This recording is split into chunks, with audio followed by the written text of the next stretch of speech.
Hi everyone.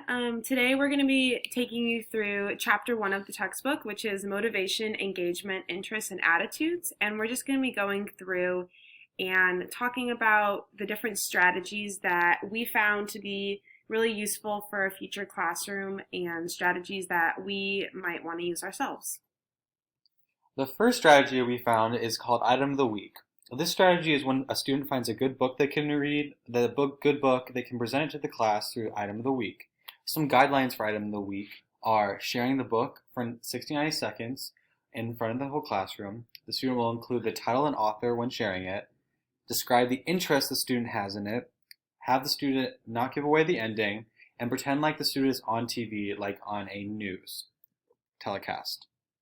Students will sign up for the talk to be in front of the class. However, before the 3 to 5 students share, they'll conference with the teacher to tell her what they will say during the book talk. After the students share, they will have the class vote on their favorite. This is when the reaction sheet comes into play.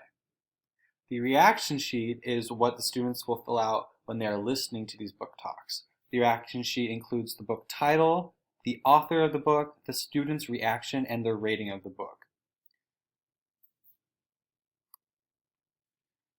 Some strategy reinforcement activities that the book has provided is to help students find books that interest them and they're not pressured to read out loud from the class. This will be the best presentations for the students.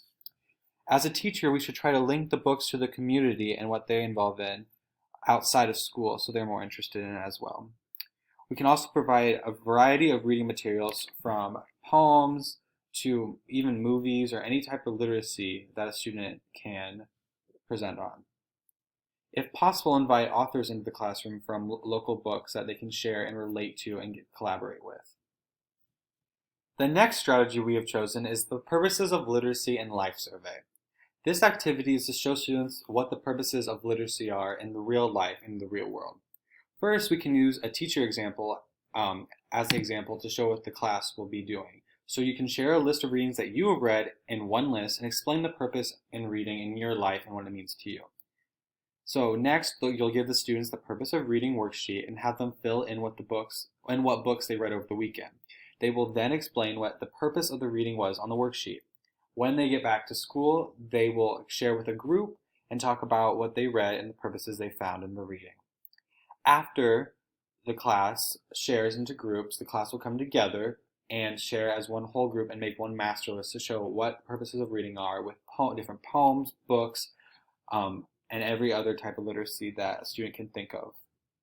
The survey that students will fill out while they're reading their book. The survey includes the time, the student name, the type of the material, a book, a movie, poem, or anything else they can think of with literacy, and the purpose of the literacy item they find in their life. This should be filled out while reading each book at home and bring back to class discussion. Some reinforcement activities may include telling students that all people set all different goals, and it's okay that goals are different. Students will have different reading levels and have different goals in how many books they read, and that's okay. Tell students if they find a really good book, they may forget they're reading for a purpose in the first place. This is a good thing because we'll get students involved in reading and get them excited to read what they like. Have students make daily goals for some reinforcement activities, maybe telling students that all people have different goals and set different goals, and that's okay. Every student will read amount differently and read a different level, and that is okay for them to know. Tell students that if they really enjoy a book, they may get lost in the book and forget they're reading for a purpose. This is a good thing because it will increase students' interest in books and have them read more often. Have students make daily reading goals for themselves, but also daily reading goals for the semester or quarter as well, so they have something to work towards. Also ask students what they want to learn and read at the beginning of the year. Once we find this out, we can prepare materials and have students more interested in what they say and what they read at home and in the classroom. This will make students want to read more as well. Our next strategy is the thumbs up or thumbs down strategy. And what really drew me to this strategy initially is just the graphic that was provided to go along with this strategy in the textbook. So to introduce this strategy, you are essentially telling students that their opinion of what they read matters. So this strategy really validates readers and yeah, just like it said before, that their opinion matters and it's important for students to feel like they have a voice in the classroom. So that's one of the reasons why I really loved the strategy when I read about it. And then the purpose of this strategy is it just allows for students to share their view with others in the class of what they read. And so after students do a reading, whether it's an article, a poem, a chaptered book that they read, a picture book, really anything, you essentially get to let them choose if it was a thumbs up experience or a thumbs down experience. So whichever one the students identify with most, that's the one that they're going to fill out. And then after they fill out the thumbs up or the thumbs down, they will be able to either share out with a partner, share out with the class, or just share out with the teacher, depending on what it is the teacher wants to do. A reading attitude survey is another strategy that we chose from this chapter. The purpose of this strategy is just to find out how students actually feel about reading, and it goes kind of into more specifics, more than just do you like to read, yes or no.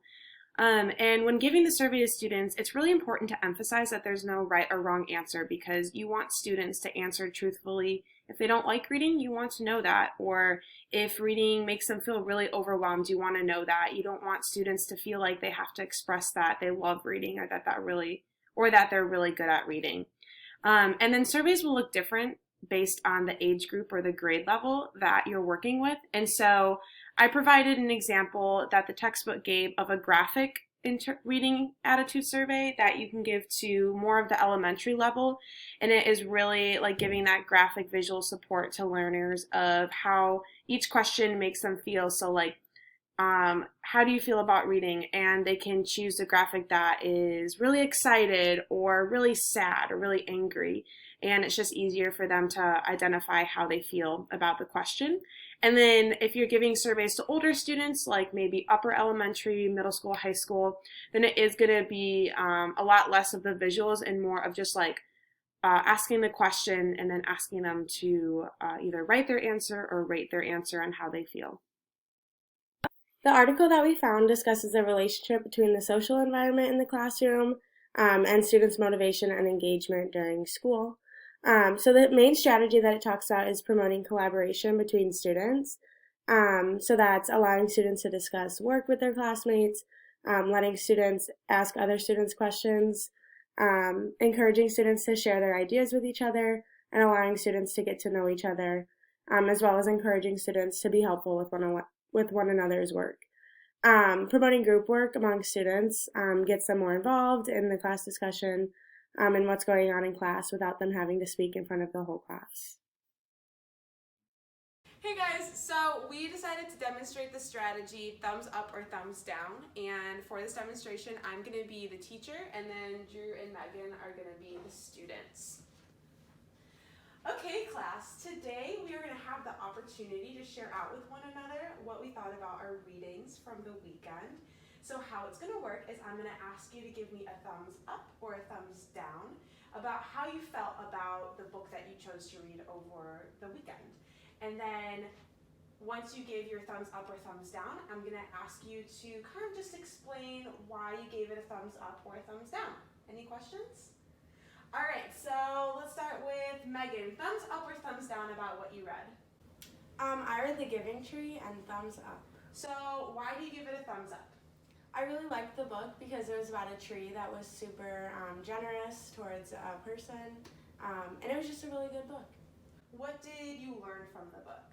I learned that it is important to be nice to each other. That's awesome. And would you recommend this book to your friend Drew? Yes, I would. Awesome. Thank you so much for sharing, Megan.